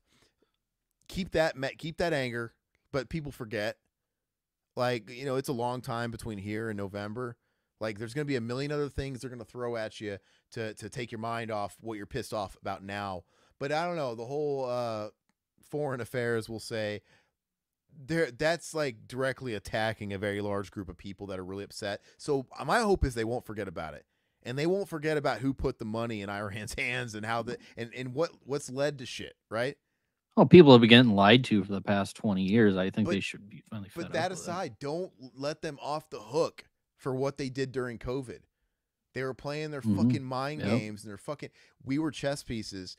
Businesses closed. We're in a recession. Dude, how much money have you lost year over year because of rising prices in gas, food, everything else, taxes? Dude, I'm fucking hemorrhaged. I've lost. It's ridiculous. And taxes were, I mean, for me at least, were the best they I got were. killed. I got killed last year in Before taxes. the current administration, my taxes were great. Yeah. Dude, I got murdered. And I'm really dreading tax season. I'm really dreading it.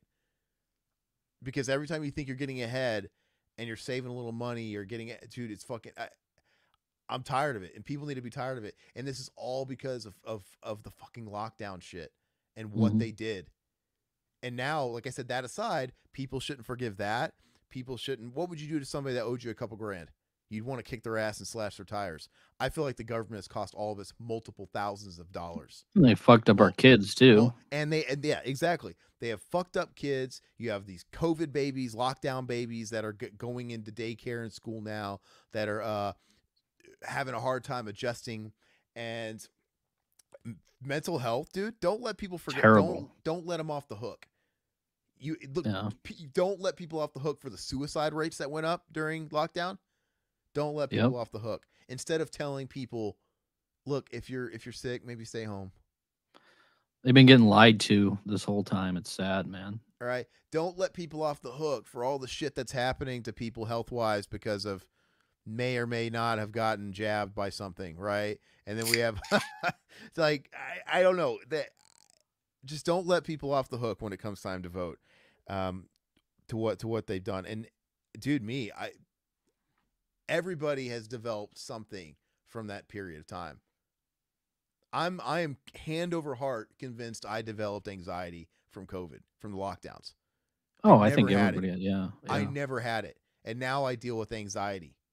I deal with anxiety when I go out far away from the house, and I have to I take like ashwagandha and it helps. And maybe slowly I'm getting better, hopefully, but I deal with it. And I developed a little bit of social anxiety I never had. Right? Because I just got so used to not talking to fucking anybody or whatever. Now it's like anytime I have to make a phone call, even with work, I have to fucking all right, I have to pump myself up, Yeah. You know what I mean? It's just, I just never was like this. Yep. And just don't let people forget about it. Well, and they're throwing everybody back in the offices now too, which, I mean, there's a lot of blowback with that. So just don't let people forget what they did. They played chess with everybody's lives, with people's money, with people's mental health, and it's absolute bullshit, right? And they fucking stuck everybody with a bunch of fucking untested and they've pretty much proven that this shit was created in a lab, and we're not going to hold China accountable. Why? Because it's China, I guess. They better hold somebody. They better hold somebody accountable. Don't let them forget how much money we continue to give Ukraine. While your taxes are going to eat your ass in a couple of months. And last month. While your food bill keeps going up. Don't let them forget how much money they gave to Ukraine and don't forget how many people in Congress knew what was going to happen in Ukraine, and they play the stock market, and they make a shit ton of money on oil while everybody else's 401ks fucking bleed red because of this shit. Yeah, Because I've lost sickening, money. I've man. lost thousands Oh, I have of too. dollars that may or may not fully recover because of this shit. Mhm. Don't let them off the hook. That's all I'm saying. Vote with your fucking heart and your conscience. Vote with your fucking pocketbook. Yes. For fuck's sake, vote with your pocketbook. They're all crooks, dude. I don't give a fuck. They I don't give care a about you. I don't Yeah. give a fuck who fucking. I don't give a fuck about a guy who claims to fucked Obama twice and sucked his dick, which is hilarious. I love that story. I don't care. I don't care if Donald Trump fucked a porn star and cheated on his wife. I don't give a fuck if Hunter Biden is fucking snorting crack off prostitutes in Ukraine's ass at gunpoint. I don't give a fuck. They're all doing weird shit. Who is helping my bottom line, and who's keeping the country afloat, and who's keeping us out of fucking needless wars and, wasting money and wasteless spending? Yep. Right? Just fucking figure it out. Anyway. Wow, that was a long rant. Did you do your number 3? No, I haven't done my Okay, number 3 yet. dear number 3. You're like, a movie after all that. Like, I got Wall-E on Blu-ray. Oh, go ahead. Yeah, I'm sticking with physical media. Okay. So this is one my buddy ended up picking up for me. It's not the Holy Bible, but it's close. It's the Exorcist Bible. This is a really cool set. I've been looking forward to The Exorcist coming out. I didn't own this because I wanted the both versions, so I'm glad I picked this up. I didn't need to go with the Bible, but I thought it was cool. It's a movie. It's a classic. Everybody loves The Exorcist. I used to not like it when I was younger, but now I love it. So I've been more into slow burns, ghost stories as I'm getting older. My taste in horror changes. It's not the splatter shit that I used to love when I was a kid. Now it's more atmospheric that I find a lot better. Yeah, So I would say Exorcist is fantastic. So this is my number 3. Splatter can't have a story. But no, it's still good. Just story has to trump everything, in my opinion. Yeah. It's story above all. But yeah, no, that's great. I have the other version. I'm happy with the one I got, the collector's edition. That's still the fat case. Yeah, right? It's still a nice one. Yeah, I'm fine with it, and it gets funny every single time. Every time I see it, is what Beetlejuice said. The Exorcist gets funnier every time I see it. Yeah, that's a great. Yeah, that would be up there for me too if I was doing like a physical countdown.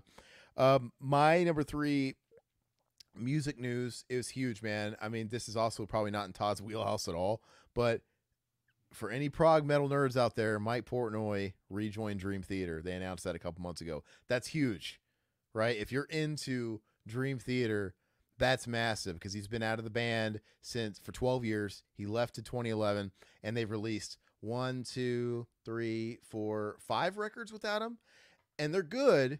They've still released consistent good records, but it's just not. It hasn't been really the band because Mike Portnoy is Dream Theater. I'm trying to think of an equivalent. It's like Pink Floyd losing Roger Waters. Mm-hmm. Division Bell was good, et cetera, et cetera. They were good musicians. Yeah. It's not the same. They've removed a big piece of the formula. Roger Waters isn't like a great singer. He's not like a spectacular like protege musician, but his fucking DNA, his psychotic songwriting, his fucking DNA is the band, right? Yep. As much as I love Gilmour, man, I'm a guitar player. I love Gilmour. I love his voice. Pink Floyd's Roger Waters. Oh yeah, Pink Floyd is Roger Waters. Mm-hmm. And I think if you remove Gilmour out of Pink Floyd, let's say if Gilmour left and it was Roger Waters running it, musically there would be a sonic difference, but like I don't know, the brain would be the same, and then whereas you lose the songwriter when you just go forward with Gilmour at the helm. Wasn't the Final Cut that was Waters' album, right? basically, as a water Yeah, solo album, basically. and I actually like it, but a lot of people hate it. But the thing is yeah, Final Cut's not my favorite. But the thing is Waters wrote just about all of The Wall too. Hmm. If you look on, I mean, Gilmore wrote the songs you think he wrote. He helped write Run Like Hell, Yeah, and he wrote Comfortably Numb comfortably numb. with Yeah. Waters, and Hey you. maybe I don't even know if he wrote Hey You, but there's a few highlight tracks that he helped write. You know, and they're ones that have maybe Mother, like the soaring guitar solos, the ones that have the real. But 98% of that record was all Roger Waters. So I Yeah. don't know what happened with the Final Cut, but you know he's batshit crazy. Don't get me wrong, but he's the DNA. Mike Portnoy, he is the DNA, and it's like you can find any guy to play the drums and be like a mathematician and be like a protege of the drums, but like you lose a little bit of swagger. Mike Portnoy was a songwriter. He was the visionary. He ran the band. He managed the band. He did back in the day before when he was still in the band. He did all the press. Nobody in the band ever did any press. Mike Portnoy leaves, and they he wanted a break. They asked him to leave, and they moved on. It was like an ugly divorce, and they all started doing press, breaking up the duties that he used to do himself. And it's been really weird, but he used to do everything. And they always, every single show, he always curated the set lists, and they were no show was the same. Mhm. Every show was fucking wild. It's like, you know, they changed the set list wildly on a fly. And so you would never see the same show twice, ever. And ever since he left, they kind of took a lazy approach, and they just did like a normal band and like, hey, here's the tour set list, and it doesn't change. And it's like they'll be like, well, you know, this is a great thing actually, because you know now it's like we can, it's going to make us more pristine. It's going to be a more consistent show. We're going to play better. And I'm, you know, when you change the set every fucking night and it's fucking these crazy long 12-minute, it's hard. And I'm like, you guys never fucked up. What are you talking about? You guys are fucking like instrumental gods. You never fucked up. Like it's a big fucking excuse. So I'm stoked. And as much as I love Dream Theater, I've liked all their albums since he left. I haven't been excited about the band since he left. So Mm. now that he's coming back, it's the fucking adrenaline boost the fandom needs. Because now I'm actually really stoked to hear their new record. Because it's probably going to be a shot of life into them, and it needs to be a big deal. So that's mine. That's my number three. What's your number two? Going back to my favorite thing of 2023, physical media, number two. This could be my number one, but I chose it for my number two. So this is a set that I originally, when I saw it, I was like, God, that looks like shit. Like the whole artwork and everything like that. And then once I actually saw people actually unboxing it and everything, I'm like, wow, this thing's amazing. So I picked it up. All four of these movies are fantastic. I love them. I love them all. Um, I love this set. It's just Arrow did a knock up job with this Psycho box set. Yeah, that's Um, huge. I they're all great, man. They all look fantastic. They're all housed in a nice package. I highly recommend this. This was a really big get for me because I didn't have the Scream Factory ones on Blu-ray or anything like that because I was holding off because I wanted something that's housed in like one set. And I'm glad I picked this up because man, this is probably the best box set of the year. This is fantastic. Yeah, no, I got it as well. It's absolutely fantastic. And I did have the Shout Factory Blu-rays, but I double dipped because the set was just too cool. And even like as individuals, I like the individual art on them all. Oh The yeah. face, yeah, they're really cool. I still haven't watched three or four yet out of it. I watched one and two, and you know which I love. But yeah, no, yeah, it's actually really tough when you think about it. Between the Hellraiser set, and the Psycho set, you put the Psycho set above the Hellraiser set. Yeah, because I think they're overall better. Oh, four of them are better movies than the Hellraiser ones. The Hellraiser's a standout because it's got the work cut of Bloodlines, which is huge. And for the Yeah. longest time, whenever they've put out these Hellraiser sets or even just re-released any kind of standalone versions, it's always the first three. And when they released the Scarlet Box, the first three, it was always the first three. It's like, and they finally included Bloodlines, so it's kind of fucking weird what happened there. I think Bloodlines I think that's famous for being. I think that's one of the movies that was like an Alan Smithy, like the director Hmm. like disowned it or whatever. Which I don't know why. Bloodlines is totally fun. It's Yeah, fun, I don't mind it. and fans seem to really like Bloodlines. So Yeah. it's after there where it's just like who gives a flying fuck. But the work cut is a pretty cool deal. Like that to me, that's actual like meat. That is content. Like whoa, like you want to Yep. watch as a fan. This has something you've never seen before, and you know, I don't know, man. You're comparing the first four Hellraisers to the first four Psychos. It's not like we're comparing. There's a lot more Hellraisers, and they get real shitty. Psycho stopped after four, unless you want to count the what is it, Gore Verbinski, who did the fucking is that who directed the Vince Vaughn one? No, I Was don't it Gore? count that. Was it Gore Verbinski? No, it was God, I don't remember. It wasn't. Who was it? Who? Let me see. So now I have to find out. Psycho remake. Psycho 1, 5 stars. Psycho 2, Oh, 5 Gus Van stars. Zandt. Gus Van Zandt. Gus Van That's right. Zandt, yeah. Psycho 3, 4 stars. Psycho 4, 4 stars for me. Okay, I think Psycho 1 is 10 is 10 out of 10, 5 stars. Yeah. What'd you give Psycho 2? 10, perfect 10. You never gave it perfect 10, and it doesn't say it on your letterbox. We already got into this debate. What did I give it? Maybe I give it a 9. You probably give it an 8. If I gave it an 8, so that'd be an 8, and then I give 4, an 8, and then 5 or 3, an 8, and a 4. It doesn't matter. I mean, the first one's a perfect movie. It's great. It's a 10 out of 10. You know, I'm okay with not saying the second one's as good as the first one. It's not as important as the first one, but I think it's about as good as a sequel can be. It's really clever. It's at least an 8 or 9 out of 10. 3, I've never really. 3's okay. It's a 6 out of 10. It's a mindless slasher. 4, I'd say is a tick above. I enjoy 4. It's a TV movie. Mommy's Flower Water. Anything Anthony Perkins is in, he's great though, man. I mean, especially when he's in Rock Hudson's ass, right? Yes, I absolutely. mean, but then Hellraiser 1 is for me is Yeah. a perfect 10.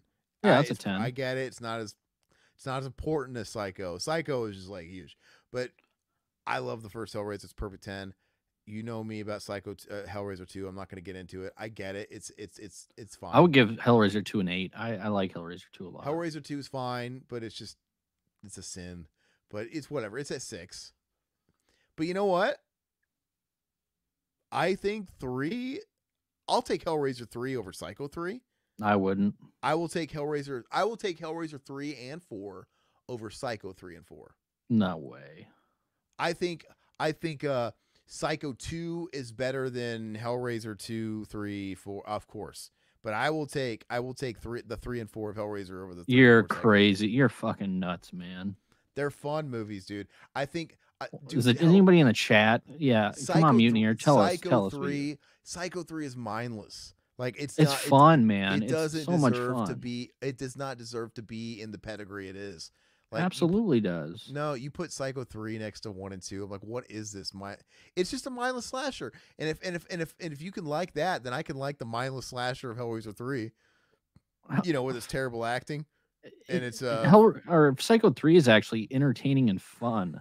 Unlike, I mean, Hellraiser 3 is entertaining and fun. It's fun. It's fine. I'd probably give it a 7. Cenobite, where his like disc comes out of his mouth. I'd give it like a 7. But I would, yeah. The Psycho and Bloodlines is fun. I don't know. I'm just telling you like it is. I don't know what to say. Mutineer, what you tell us? Is it the Psycho or the Hellraiser? Oh, I'm not saying which set's better. I was just having fun battling. No, I was talking about 3 and 4 for both of them.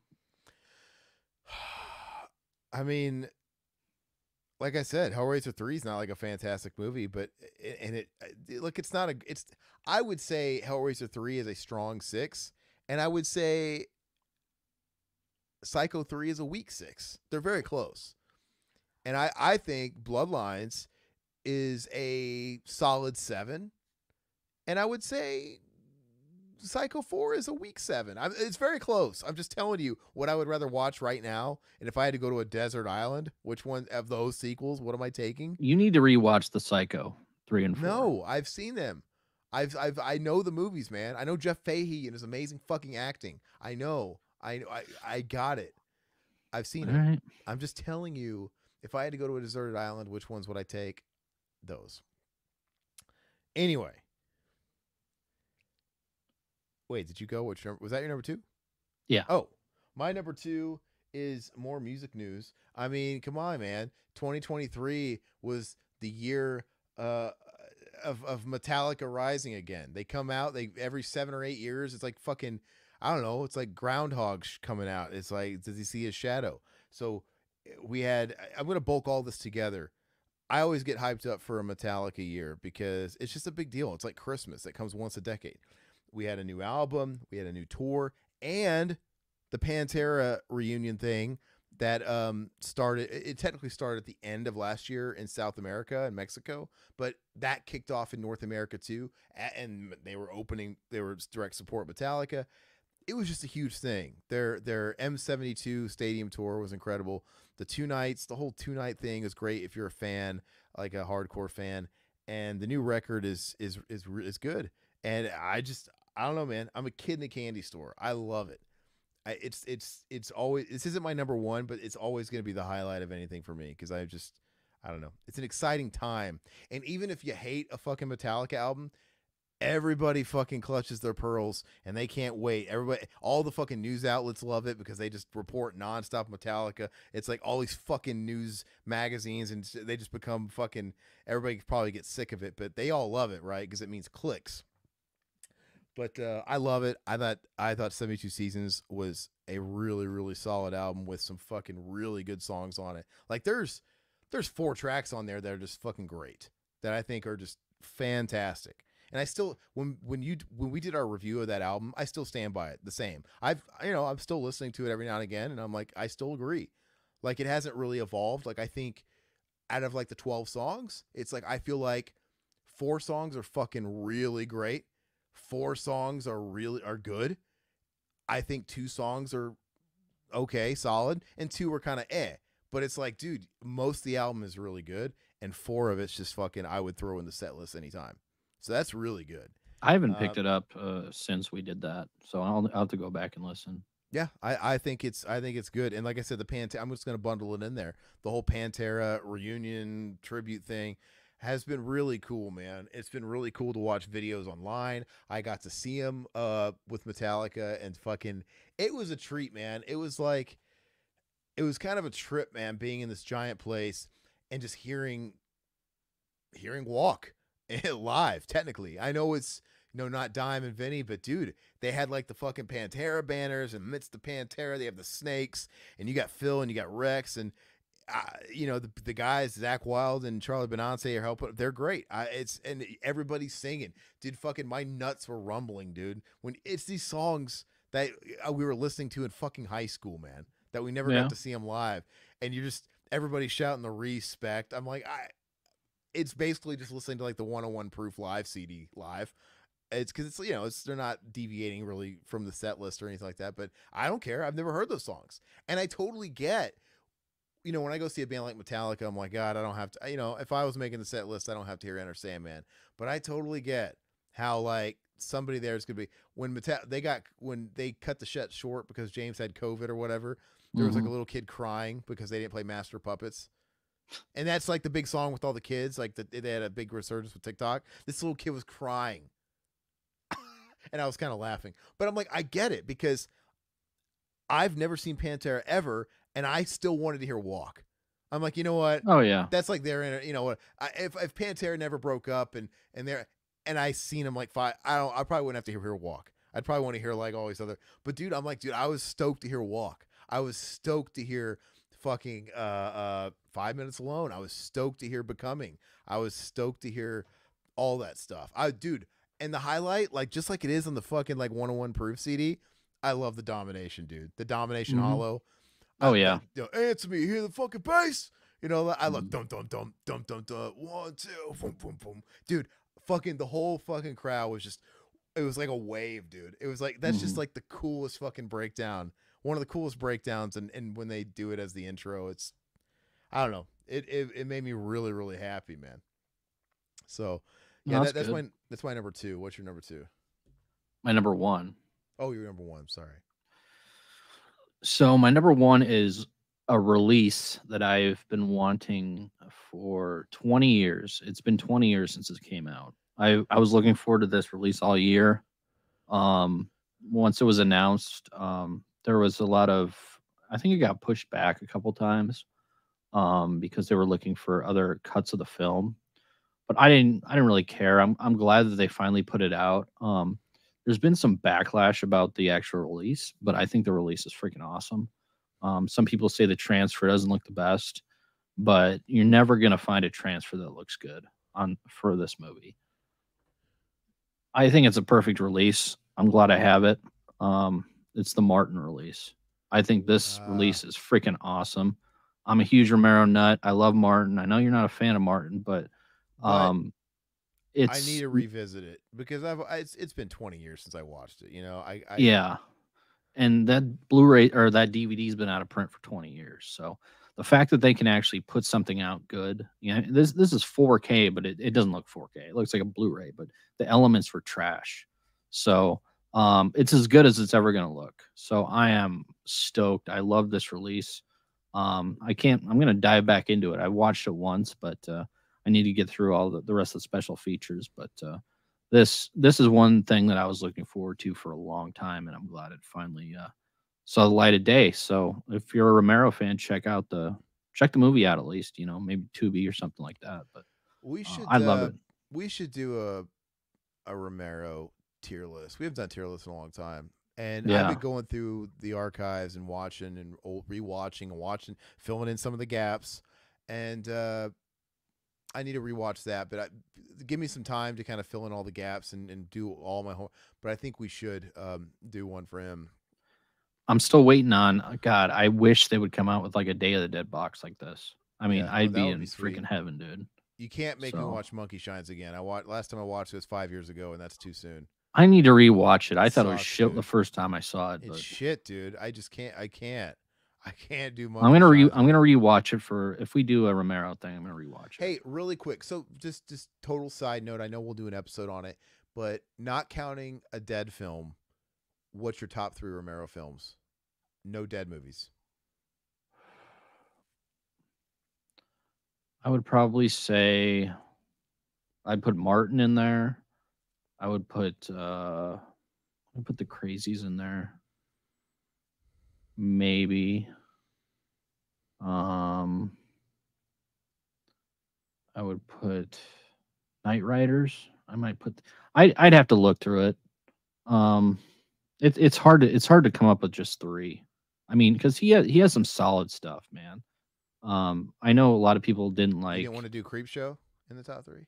Oh, of course, Creep Show. I always think it's him slash Stephen King for that. So yeah, I would put Creep Show in there. Two Evil Eyes, it's decent. Um, yeah, I'd probably put Creep Show number one. Nah, Creep Show one, Martin two. I didn't think Two Evil Eyes is that good. No, it's okay. And then I might do the Crazies or Night Riders. Because the next I'd have to look. Night Riders was the next to revisit on my list. I was trying to pop it in actually last week and see back on the topic of 4K players. Like I need more because my 4K player, I have two of them. One of them just skips. It just audio skips. It's just annoying. I stopped watching it. The other one, it works most of the time. Sometimes it won't. It'll always show like the menu of like a 4K, but when I play the movie, there's no sound. And anyway, for some reason, Blu-rays weren't working on it. 4Ks were working fine. I was trying to watch my Night Riders Blu-ray, and the Blu-ray won't do it. Now the Blu-ray's fucking up, but the 4K would work. So it's fucking got a mind of its own, man. But so I didn't watch it, but I'm gonna rewatch that one. And yeah, Season of the Witch is good too. I like that movie. I know some people don't like it, but yeah. I So don't know. I want to do my homework, and we'll brush up, and we should do that episode eventually. Well, okay, that's cool. Yeah, Martin should be the next up, though. I feel like I gotta really rewatch that one and give it its due. It's been in prison long enough. And my number one. So that really was your number one, the Martin, really? Martin, yeah. Wow. Okay. That was one I was most anticipating all year Okay. because I've been waiting for that thing for 20 years. Nice. Is it still available or is it long out, sold out for anybody Uh, interested? I don't know. I'll look it up real quick. Is that Second Sight? Who put that out? Sorry. Yeah, Second Sight. Yeah, Mutineer. The Dark Half's just okay. I don't love the Dark Half, to be honest with you. It's just kind of all right. Yeah, it's still available. Interesting. Yeah, Mutineer said Martin Creepshow and Dark Half. I don't know, but okay. So my number one was the fucking film, man, that I made. I shot it and I got that fucking done. I'm still working on it. Let me tell you, the post production has been hell. Because it's been like, what is it? 4 months of spinning wheels. I've went through about 5 editors that drop out, that start it, drop out, and then every time I got to find a new one, I got to have meetings with them, I got to talk with them, I got to shake hands, and I got to fucking get to know fucking, and then a little bit, and then it'll drop out, and I start over again, rinse and repeat. It's just been fucking miserable. It's been almost as hard as like the getting, because pre-production was similar, where like the hardest part for me was like finding a producer to work with. And Yeah. then once you do, then it starts going a little easier because then they help you and everything kind of falls into place a little bit. Man, we still had issues, but at least it was kind of moving. Once the editing thing gets into play, everything will fall into place. Now I've got another editor. I should have a first cut supposedly the week of January 20th. Knock on wood. This shit goes forward. And then I'm waiting to hear back from a post house to do the other editing stuff. Not the other editing stuff like color and sound, design, all that stuff. I'm gonna do the music. I don't know. I hope I'm past the point where 2024 is just, I gotta get this fucking thing done. I've done the soup. It's time for the nuts. And but I'm really proud that I at least got the first part done. It was really hard. It was really, really, really, really, really hard. Really expensive, and just a huge learning experience. Met a lot of really nice people, really cool people. Yeah, very, very rewarding. Even though it's not done yet, it was still very rewarding, man. To have done it. Like, oh, okay. Now I got all this shit. Now I gotta turn it into something. I got all this footage. I got all this stuff. Now we gotta make it. But that has to be the number one thing, because it's like a personal accomplishment. So, yeah, that's it. So No, that's great, man. hopefully Yeah, next year, hope we can get it done. when we're having this episode next year, it'll be, hey, I made it. It's in festivals and we got it done. And it's like, la, la. And hopefully all you guys out there would have seen it, and made it available or whatever. So anyway, yeah. Did you have anything else you want to bring up before we move on? Let's wrap it up with the Choose Your Destiny. It's been a meaty episode. We're 2 hours strong here. Yeah. So let's go ahead and wrap it up. It was a big episode. It's fine. Let's do Choose Your Destiny. This one, I got really creative with this one. Hold on. All right. You guys can help us out in the chat too. Okay, Todd. Let me set the scene for you. If you could quantum leap, you have 2 options here. You're Sam Beckett. You got the quantum leap accelerator. You got your fucking tights on. You're in the blue smoke. You're doing your thing. You have 2 options of places to leap. You can either leap for one day as somebody on the set of Dawn of the Dead in 1978 or whatever, right?